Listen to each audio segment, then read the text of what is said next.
صحافی اور تجزیہ کار سلیم صافی کے مطابق افغانستان میں امریکہ کی موجودگی کو روس اور چین حتیٰ کہ خود پاکستان بھی اپنے لیے خطرہ سمجھتا تھا۔ پاکستان میں تو یہ مشہور تھا کہ افغانستان بہانہ اور پاکستان نشانہ ہے۔ یہی وجہ ہے کہ پاکستان کے ساتھ ساتھ روس اور ایران بھی در پردہ طالبان کو سپورٹ فراہم کرتے رہے، البتہ چین خاموشی سے سب کچھ دیکھتا رہا۔ افغانستان سے امریکہ کے نکلنے کے بعد جس طرح پاکستان میں جشن منایا گیا، اسی طرح روسی ایوانوں میں بھی خوشی کی لہر دوڑ گئی۔ اسی لیے روس نے طالبان کی حکومت کو تسلیم کیا۔ دوسری وجہ یہ ہے کہ روس اپنے لیے داعش کو بڑا خطرہ سمجھتا ہے، اور چونکہ طالبان داعش کے مخالف ہیں، اس لیے بھی روس نے طالبان کے قریب ہونا ضروری سمجھا۔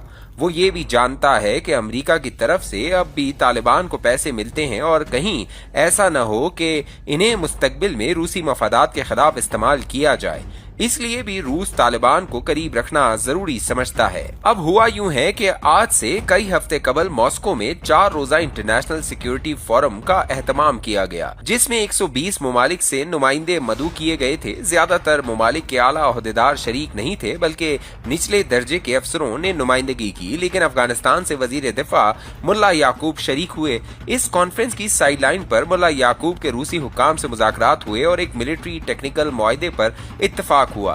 پھر کیا تھا، ایک طوفان کھڑا ہو گیا۔ افغان سوشل میڈیا پر ایسا تاثر دیا جانے لگا کہ جیسے دونوں ملکوں کا دفاعی معاہدہ ہو گیا ہے اور اب پاکستان جیسے ملکوں کے ساتھ 2 ہاتھ کیے جائیں گے۔ وہ یہ تاثر دیتے رہے کہ اب پاکستان افغانستان پر فضائی بمباری کی ہمت نہیں کر سکے گا۔ دوسری طرف پاکستان میں بھی بعض لوگوں نے اس پر ہاہاکار مچانا شروع کر دی، حالانکہ انہیں سوچنا چاہیے کہ افغانستان ایک خود مختار ملک ہے اور اس کی مرضی ہے کہ جس کے ساتھ بھی چاہے اور جس قسم کے بھی چاہے معاہدے کرے۔ افغانستان اپنی فوج بناتا ہے، اس کے لیے کسی ملک سے ہتھیار خریدتا ہے یا کسی اور مد میں کسی ملک سے تعاون حاصل کرتا ہے تو یہ اس کی مرضی ہے، اور پاکستان سمیت کسی ملک کو اعتراض کا کوئی حق نہیں۔ اب آتے ہیں روس اور افغانستان کے مابین طے پانے والے فوجی ٹیکنیکل معاہدے کی طرف۔ پہلی بات تو یہ ہے کہ یہ اس طرح کا دفاعی معاہدہ نہیں ہے جس طرح کے پاکستان اور سعودی عرب کے مابین طے پایا ہے۔ پاک سعودی دفاعی معاہدے میں یہ شق شامل ہے کہ ایک ملک پر حملہ دوسرے ملک پر بھی حملہ تصور ہوگا، اور حملے سے قبل بھی دونوں ملک حفظ ما تقدم کے طور پر ایک دوسرے کے ساتھ تعاون کر سکتے ہیں۔